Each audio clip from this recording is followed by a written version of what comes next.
नमस्कार दोस्तों, आप सब कैसे हैं? आज की वीडियो में मैं बात करूंगा पश्चिम बंगाल की पूर्व मुख्यमंत्री ममता बनर्जी और उनके बॉलीवुड कनेक्शन। किस तरीके से उनका बॉलीवुड वाले कैसे रिस्पेक्ट करते थे और कैसा उनका सपोर्ट करते थे, इस बारे में आज मैं आपसे बात करूंगा। और आप सबसे एक रिक्वेस्ट है कि कृपया आप सब मेरे चैनल को सब्सक्राइब करें, वीडियो को लाइक करें, वीडियो को कमेंट करें। तो मैं स्टार्ट करता हूँ, ज़्यादा आपका समय नहीं लूँगा। स्टार्ट करता हूँ कि ममता बनर्जी और बॉलीवुड का जो कनेक्शन था वो बहुत ही गहरा था, बहुत ही गहरा। मैं बात करता हूँ ममता बनर्जी से पहले जो वेस्ट बंगाल में जो गवर्नमेंट थी वो लेफ्ट पार्टी की थी, और लेफ्ट पार्टी और वेस्ट का जो थिंकिंग है वो एक जैसा ही है। और फिल्मों में आपने देखा होगा कि हमेशा से लेफ्ट का ही बोलबाला रहा है। अब बात करते हैं सबसे पहले ममता बनर्जी और अपने देश के एक बड़े सुपरस्टार है, महानायक जिनको कहते हैं अमिताभ बच्चन। ममता दीदी अमिताभ बच्चन जी को राखी बांधने जाती है उनके घर। ऐसा ये तो नॉर्मल है, ये तो कोई भी चाहे तो अगर इच्छा है किसी लेडीज़ की किसी को राखी बांधने का और वो अगला से बंधवाता है तो वो बांध सकती है, कोई दिक्कत नहीं है। लेकिन ये कोई प्रोपेगेंडा के तरह से होता है तो इसमें सोचने वाली बात होती है। ममता बनर्जी राखी बांधती हैं अमिताभ बच्चन जी को, और अमिताभ बच्चन जी कहते हैं ये मेरी दीदी है। और साथ में ये ममता बनर्जी जो जो हैं ये मांग करती हैं भारत सरकार से कि अमिताभ बच्चन जी को भारत रत्न दिया जाए। और जया बच्चन जी कहती हैं कि ममता बनर्जी मेरी जो फैमिली मेम्बर की तरह है। आप इंटरनेट पे बहुत सारी पिक्चर इन सब की एक साथ के देख सकते हैं। और इसमें क्या है कि ये सब तो है एक अलग कनेक्शन। और ममता बनर्जी क्या करती हैं कि अपने बंगाल के ब्रांड एम्बेसडर बहुत सारी चीज़ों के बच्चन साहब को बना देती है। तो बच्चन साहब भी बहुत खुश हो जाते हैं, बहुत ही खुश हो जाते हैं, क्योंकि इससे उनको बहुत बेनिफिट भी मिलता है, उनको पैसा भी मिलते हैं और प्रमोशन होता है वो अलग। और जया बच्चन और ममता बनर्जी कैसे हैं, इनका बिहेवियर लोगों के प्रति कैसा है, ये आप सब जानते हैं। लेकिन जब ये दोनों मिलते हैं तो काफ़ी प्यार उमड़ पड़ता है एक दूसरे के लिए। और कुछ पॉइंट है जो मैंने नोट किया है वो आपको मैं बताना चाहता हूँ। आपको याद है 2016 की मैं बात बता रहा हूँ, जब कोलकाता में इंडिया और पाकिस्तान का T20 मैच का फाइनल मैच था। तो उस पर वहाँ जो गेस्ट के रूप में किसको बुलाया गया था, आप लोगों को ध्यान है? उसमें बुलाया गया था अमिताभ बच्चन और पाकिस्तान के इमरान खान, उनको बुलाया गया था। ये सब कब हो रहा है? अगर कांग्रेस की सरकार रहती तो एक अलग बात था। ये हो रहा है 2016 में, जब बीजेपी की गवर्नमेंट आ गई थी, तब की मैं बात बता रहा हूँ। वहाँ क्या हुआ कि ममता बनर्जी ने इन लोगों का बहुत अच्छे से वेलकम किया, इनको बहुत रिस्पेक्ट थी इनको। और देखिए, जब नेशनल एंथम गाने की बात आई तो ममता बनर्जी को वहाँ कोई नहीं मिला जो नेशनल एंथम गा सके। तो उन्होंने अमिताभ बच्चन जी को दिया गया, उनको नेशनल एंथम गाने के लिए बोला गया। बताइए, इतने सारे सिंगर हैं बॉलीवुड में हैं या फिर बंगाल फिल्म इंडस्ट्री में भी है, उनको कोई दिखाई नहीं दिया, उनको सिर्फ अमिताभ बच्चन ही दिखाई दिए नेशनल एंथम गाने के लिए। ठीक है, ये तो एक और है। दूसरा जो बॉलीवुड का स्टार है जिसको किंग खान कहते हैं, आपने अक्सर देखा होगा कि जब वो कोलकाता जाते हैं, या ममता बनर्जी जब कोलकाता से बाहर रहती हैं, दिल्ली हो, मुंबई हो, कहीं भी हो, और अगर शाहरुख खान अगर मिलते हैं तो वो उनके पैर छूते हैं। शाहरुख खान ममता बनर्जी के पैर छूते हैं। चलो, कोई भी अपने से बड़े का पैर छूता है, एक रिस्पेक्ट देते हैं हम लोग, लेकिन इसका मतलब ये नहीं है कि हम पैर छुए फिर उस पिक्चर को क्लिक करके उसको हम पोस्ट किए। लेकिन शाहरुख खान आप देखिए कहीं भी मिलेंगे तो वो पैर छूते हैं ममता बनर्जी के, और उस पिक्चर को पोस्ट करते हैं। आप ध्यान रखिएगा, शाहरुख खान और किसके पैर छुए हैं आपने कभी देखा है कि वो पैर छुए हैं और वो पिक्चर को पोस्ट भी किए हैं? ऐसा नहीं देखा होगा। और शाहरुख खान को भी ब्रांड एम्बेसडर बना दिया जाता है बेंगोल का। इसके बाद फिर दूसरा एक जो शख्स है बॉलीवुड से है, उसका नाम है सैफ अली खान। ऐसे बॉलीवुड में बहुत सारे इंसिडेंट हुए। अभी जब कोरोना के टाइम आपने देखा हो सुशांत सिंह राजपूत, उनका क्या हुआ आज तक किसी को पता ही नहीं चला कि क्या सच था क्या झूठ था। उतना बड़ा इंसिडेंट हो गया, लेकिन इनके तरफ से कोई प्रतिक्रिया नहीं आई। लेकिन सैफ अली खान और करीना कपूर, ये दोनों जब अपने फ्लैट में थे, रात में क्या हुआ, चोर आया, कैसे सैफ अली खान को चोट लगा, ये तो आज तक खैर किसी को मालूम नहीं चल पाया। लेकिन जब सैफ अली खान हॉस्पिटल गए तो अचानक से ममता बनर्जी का प्रतिक्रिया आ जाता है कि सैफ, तुम अपने आप को अनसेफ मत महसूस करो, मैं हूँ, तुम लोग को अगर कोई प्रॉब्लम है तो बेंगोल आ सकते हो। कई तरह की बातें हुई। और चौथा जो शख्स है बॉलीवुड से ही है, जिसको दबंग खान कहते हैं, सलमान खान कहते हैं, उनके बारे में भी बता देता हूँ। सलमान खान जब भी ममता बनर्जी से मिलते हैं तो बड़े नतमस्तक होके मिलते हैं। पता नहीं, ऐसे तो वो पूरी मुंबई में फिल्म इंडस्ट्री में वो छाती चौड़ी करके घूमते रहते हैं, किसी को भी डराते हैं, लेकिन जैसे ही ममता बनर्जी से मिलते हैं तो जैसे एकदम नतमस्तक से हो जाते हैं। और कहते हैं कि ममता बनर्जी बहुत सिंप्लिसिटी से रहती है, बहुत ही सादगी से रहती है। ममता बनर्जी तो मुझसे भी ज़्यादा सादगी से रहती है। अब बताइए, सलमान खान जैसा शख्स कहता है कि ममता बनर्जी उनसे भी ज़्यादा सादगी से रहते हैं।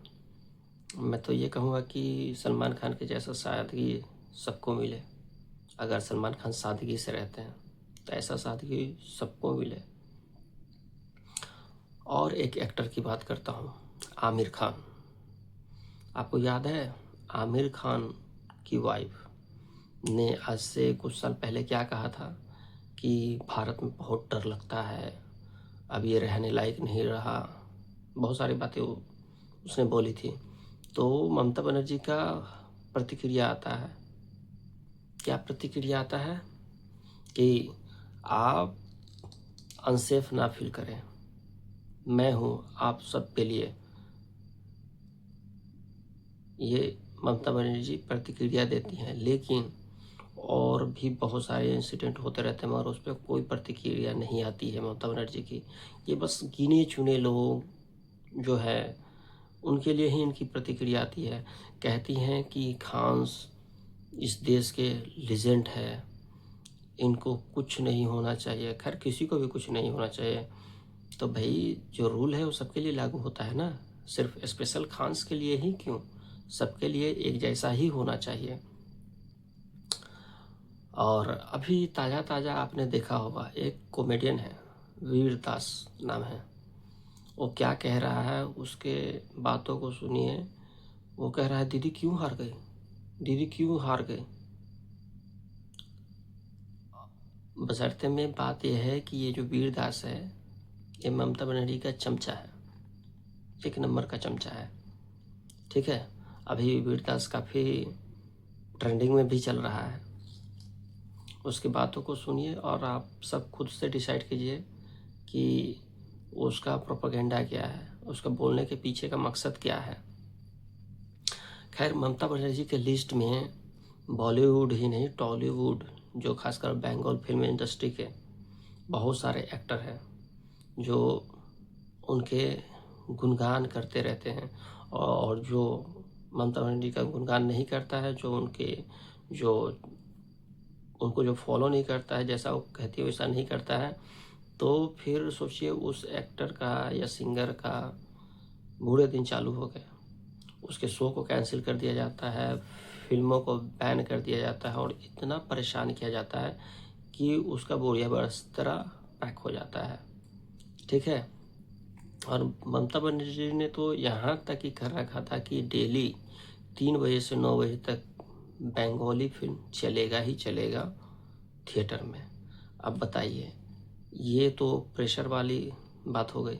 अरे जिससे प्रॉफिट होगा वही काम करेगा ना थिएटर वाला। अब मान लीजिए कि आप या मैं कोई बिजनेस करेंगे तो अपना प्रॉफिट देखेंगे ना। सोशल सेवा करना है, लेकिन अपने दुकान को ही बंद करके सोशल सेवा नहीं करना है। ये हो गई। और मैं बात करता हूँ और कुछ लोगों की, जैसे एक नाम है देव अधिकारी और पिया नाम की एक लेडीज़ भी हैं।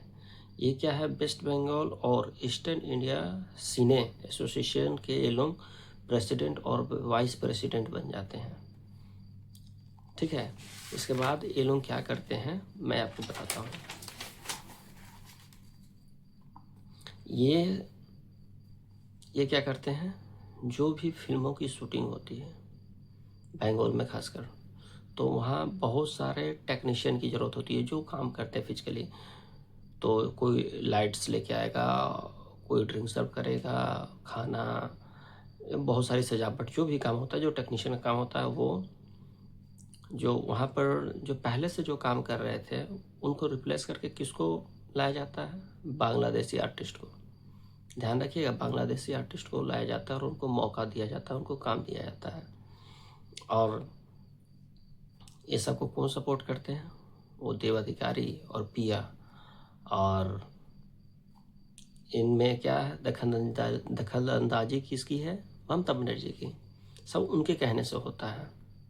उसके बाद अभी आप ताज़ा उदाहरण देखेंगे कि टीवी पे टीएमसी पार्टी के एक स्पोक्स पर्सन रिजू दत्ता, जो इलेक्शन तक तो काफ़ी अपना भौकाल मचा रहे थे, सबको धमकी दे रहे थे, लेकिन जैसे इलेक्शन ख़त्म हुआ अब वो हाथ जोड़े जोड़े माफ़ी मांग रहे हैं। अब वो टीएमसी की पोल खुद ही खोल रहे हैं। और एक मैं आपको 1-2 नाम बताता हूँ, जैसे प्रवर्तन चट्टोपाध्याय और ये देव अधिकारी, ये सब इतने बड़े चमचे थे ममता बनर्जी के जिनका कोई हिसाब नहीं है। और मैंने जो अभी कहा कि 20-30 ऐसे आर्टिस्ट हैं, एक्टर एक्ट्रेस हैं, जो ममता बनर्जी के कहे अनुसार ही सब काम करते थे। इस चीज़ को आप गूगल भी कर सकते हैं, गूगल पे आपको मिल जाएगी सबकी पिक्चर और नाम कि सब कितने बड़े चमचे थे। और अभी जब ममता बनर्जी जब हार गई हैं इलेक्शन है तो कोई हारेगा कोई जीतेगा है। इससे पहले सब बहुत सारी बधाई दे रहे थे, ठीक है, ममता बनर्जी जब जीत जाती थी। अभी ममता बनर्जी जब हार गई हैं तो देखिए सबसे ज़्यादा किसको दुख हो रहा है। मैं कुछ नाम बता रहा हूँ। ऋचा चड्ढा, उसको बहुत दुख है। स्वरा भास्कर, कुणाल कामरा, प्रणव रॉय, एक्टर नहीं है, ये जर्नलिस्ट के बैकग्राउंड से आते हैं इनको। और ख़ासकर तो सबसे ज़्यादा दुख रहा हो बांग्लादेश की सांसद में बैठ के वहाँ का सांसद किस तरीके की बात कर रहा है जब ममता बनर्जी हार गई है। तो चाहे बांग्लादेश के ढाका में सड़कों पर किस तरीके से विरोध प्रदर्शन हो रहा है शुभेंदु अधिकारी जी का और मोदी जी का, आप सबने वो वीडियो देखा होगा सोशल मीडिया पे। और एक बात, ये एक महिला मुख्यमंत्री थी ममता बनर्जी, लेकिन महिलाओं के प्रति इनकी कोई सहानुभूति नहीं है। आरजीकर मेडिकल कॉलेज में जो इंसिडेंट हुआ, इतना बड़ा इंसिडेंट हुआ, सब कोई हिल गया, लेकिन ये क्या कहती हैं कि रात को 8 बजे के बाद लेडीज़ निकलती हैं क्यों है घर से, एक मुख्यमंत्री और भी महिला मुख्यमंत्री होकर अगर इस तरीके की बातें करती हैं तो आप सोच सकते हैं कि उनके अंदर कैसी इंसानियत है। उनको सिर्फ अपना सत्ता चाहिए, बाद बाकी क्या होता है उनसे उनको कोई मतलब ही नहीं है। और आरजीकर मेडिकल कॉलेज की जो पीड़िता थी, उनकी माँ को कितना परेशान किया जाता है। उनको गद्दार तक कहा जाता है। उनको कहा जाता है कि ये गद्दार है, ये बीजेपी से जाके मिल गई है। अरे वो क्यों बीजेपी से जाके मिली? आपने अगर न्याय किया होता, आपने कुछ काम किया होता दोषियों को पकड़ने के लिए, तो क्यों जाती हो बीजेपी के पास? उस बेचारी महिला के घर के बाहर ब्लास्ट करवाया जाता है।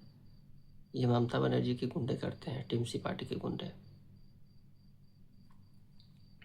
और कुछ है, SRK शाहरुख खान, जो आपने देखा होगा कुछ सालों पहले ऑल आइज ऑन गाजा करके एक ट्वीट चला हुआ था पूरा। SRK उस पर तो बात करता है, लेकिन बंगाल में क्या हो रहा है उस पर SRK कभी बात नहीं करेगा। क्यों? क्योंकि इससे ममता दीदी नाराज हो जाएंगी। लेकिन अब चीज़ें बदल रही हैं। इलेक्शन हुआ, वहाँ बीजेपी पार्टी जीत गई है। अभी शिवेंदु दादा वहाँ मुख्यमंत्री बन गए हैं, और मुख्यमंत्री बनते ही बहुत सारी चीज़ें वहाँ चेंज होना शुरू हो गई है। अभी आप हावड़ा स्टेशन चले जाइए, कोलकाता स्टेशन चले जाइए, सियालदह चले जाइए, पहले चलने के लिए जगह नहीं होता था वहाँ, क्योंकि रोड्स को ब्लॉक कर दिया जाता था छोटे छोटे दुकानदारों के द्वारा। और वो सब कौन थे ये आपको बताने की ज़रूरत नहीं है, मुझे बताने की ज़रूरत नहीं है, आप खुद ही समझ सकते हैं कि वो लोग कौन थे। सारे इलीगल थे। अभी पूरा साफ़ हो चुका है। अभी हावड़ा ब्रिज पे आप जाके देखिए कितनी साफ़ सफाई हो गई है, और कितना भीड़ ख़त्म हो गया है, ऐसा लग रहा है हावड़ा स्टेशन के बाहर से। लेकिन पहले पूछिए नहीं, जिन लोग वहाँ जाते आते हैं वो बता सकते हैं। जब से शिवेंदु दादा CM बने हैं, वहाँ बुलडोजर एक्शन शुरू हो गया है। जो पुलिस पर पथराव कर रहे हैं उन सबको पकड़ा जा रहा है, पुलिस जेल में डाल रही है। पुराने केसेस सब खोले जा रहे हैं। खासकर आरजीकर मेडिकल कॉलेज में जो हुआ था वो केस खुल रहा है, और उससे संबंधित जो बड़े पुलिस अधिकारी थे उनको सस्पेंड किया गया है। सब सस्पेंड किया गया है, और जो इलीगल जो बांग्लादेशी है सबको बाहर फेंका जा रहा है। और गोकशी जो करते थे, गौ तस्करी जो करते थे, उन सब के ऊपर शिवेंदु का हैंटर चला है। ये सब अभी आपको मीडिया में बहुत कम देखने को मिल रहा है, लेकिन पीछे से बहुत भयानक गति से काम चल रहा है। अभी कल आपने देखा होगा कि कैसे कोलकाता में पार्क स्ट्रीट शायद कोई एक जगह है, वहाँ किस तरीके से विरोध प्रदर्शन किया गया, उसके बाद पुलिस ने कैसे कार्रवाई की है। आप सबने वो वीडियो देखा होगा सोशल मीडिया पे। तो अभी बहुत सारी चीज़ें चेंज हो रही है, और अभी चेंज होगा भी।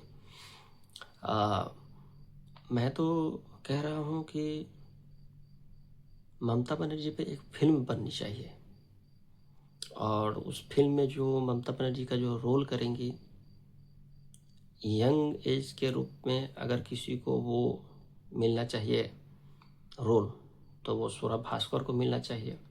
और ओल्ड एज की ममता बनर्जी का जो रोल किसी को मिलना चाहिए तो वो जया बच्चन जी को मिलना चाहिए। जया बच्चन जी पे वो सूट भी करेगा, क्योंकि बिहेवियर दोनों का एक ही है। बहुत अच्छा फिल्म बनेगा वो, ताकि लोगों को पता चल सके कि ये कैसी महिला थी, इनकी सोच कैसी थी। और बॉलीवुड से और एक नाम बता देता हूँ, विशाल टटलानी। ये कैसा माइंडसेट का व्यक्ति है बताने की जरूरत नहीं। अभी कुछ दिन पहले ही इसने क्या वीडियो के थ्रू मैसेज दिया था कि देश के लोग, हमारा जो गवर्नमेंट है आप सोच समझ कर उसको चुनिए, क्योंकि गवर्नमेंट में तो अनपढ़ आदमी भरा हुआ है। जो गवर्नमेंट चला रहा है वो अनपढ़ है। आप लोग जाति धर्म से ऊपर उठकर पढ़े लिखे इंसान को चुनिए, अनपढ़ को मत चुनिए, मूर्ख को मत चुनिए, चाहे वो आपका परिवार का सदस्य ही क्यों ना हो। उसके हिसाब से मोदी जी अनपढ़ है, वो देश नहीं चला सकते हैं, देश को बर्बाद कर रहा है, ये भी इस लाल डडरानी के हिसाब से। खैर, आप क्या सोचते हैं? मैंने जो पॉइंट्स रखे हैं उस पर आप क्या सोचते हैं? क्या वो सही है, गलत है? आप उस चीज़ को सोशल मीडिया पे भी चेक कीजिए, गूगल कर सकते हैं। और मेरी वीडियो को आपने यहाँ तक देखा है तो वीडियो को लाइक करें, कमेंट करें और मेरे चैनल को सब्सक्राइब करें। इससे मुझे मोटिवेशन मिलता है, मैं ताकि और वीडियो बना सकूं। इसी के साथ मैं अपनी बातों को ख़त्म करता हूं। जय हिंद, वंदे मातरम, भारत माता की जय, जय श्री राम।